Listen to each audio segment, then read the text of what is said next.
송생과학입니다. 오늘은 멘델의 유전에서 우열의 원리, 분리의 법칙, 독립의 법칙을 이해하기 위해서 유전 용어를 추가적으로 한번 배워보도록 하겠습니다.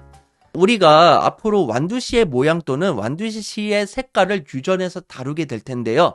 완두씨의 모양을 한번 살펴보면은 요 콩은 누가 봐도 둥근 모양이죠. 이 콩은 누가 봐도 주름진 모양입니다. 둥글다, 주름지다 이런 식으로 표현하는 걸 보고 우리는 표현형이라고 하는 겁니다. 완두씨의 모양이 둥근 것과 주름진 것처럼 겉으로 드러나는 형질을 표현형이라고 하는 거고요. 완두씨의 색깔도 노란색, 초록색 이렇게 표현하는 것도 표현형인 겁니다. 근데 유전자형은요, 대립 유전자 구성을 기호로 나타낸 겁니다. 대문자로 표시하거나 소문자로 표시하는데 여기서 대문자는 우성이고요. 소문자는 열성의 성질을 가지고 있는 유전자라고 보시면 되겠습니다. 그래서 대문자와 대문자가 있으면은 순종이고요. 소문자와 소문자가 있으면 순종입니다. 근데 대문자와 소문자가 이렇게 섞여 있다? 그러면 잡종이라고 보시면 되겠습니다. 왜 R이 붙었고 왜 Y가 붙었는지는 뒤에서 설명을 해드리도록 하겠습니다. 대립 유전자는 대립 형질을 결정하는 유전자가 상동염 색체의 같은 위치에 있다라는 겁니다. 그래서 우성의 대립 유전자는 대문자, 열성의 대립 유전자는 소문자로 나타냅니다. 무슨 말이냐면은 둥글다는 게 우성인 거고 대문자 R로 표시를 하는 거고요.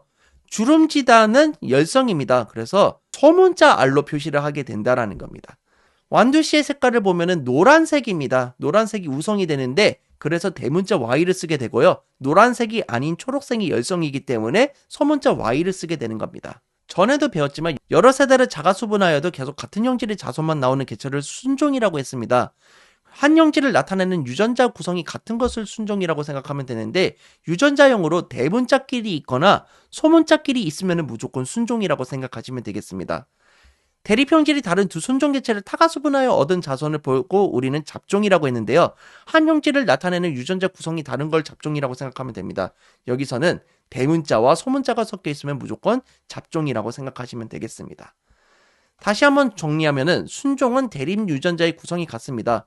그래서 라지알 이렇게 하면은 순종의 둥근 완두라고 생각하시면 되겠고요. 스몰 r 하면은 순종의 주름진 완두라고 생각하면 되겠습니다.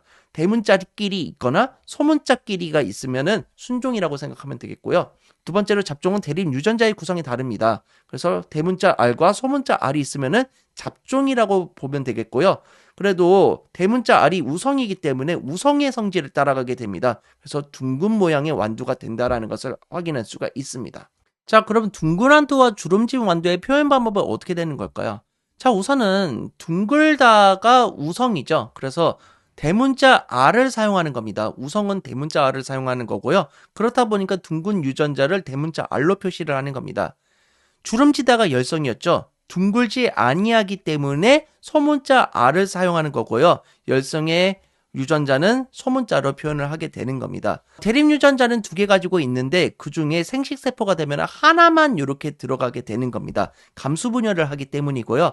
이 생식세포가 나중에 합쳐지게 되면은 다시 이렇게 대립 유전자가 두 개로 구성이 되게 되겠죠. 대문자 두 개로 구성되고 소문자 두 개로 구성되는 경우에는 순종이라는 것을 확인할 수가 있고요. 대문자 하나, 소문자 하나로 구성되면은 잡종이 되는 겁니다. 그런데 대문자가 하나라도 들어가 있으면 우성의 성질이 열성의 성질을 눌러버리기 때문에 우성의 성질을 그대로 따라가게 됩니다. 그래서 둥근 완두가 된다라는 것을 확인할 수가 있습니다. 하지만 대문자 R이 없다면은 주름진 완두가 된다라는 것도 확인할 수가 있겠네요. 자, 노란색 완두와 초록색 완두의 표현 방법도 다시 한번 생각해 볼 텐데 노란색이 우성이죠. 그래서 yellow의 대문자 Y를 따서 이렇게 노란 유전자를 Y로 표시합니다. 노란색이 아니한 거는 열성이겠죠. 노란색이 아닌 초록색 유전자를 소문자 Y로 이렇게 표시를 하는 겁니다.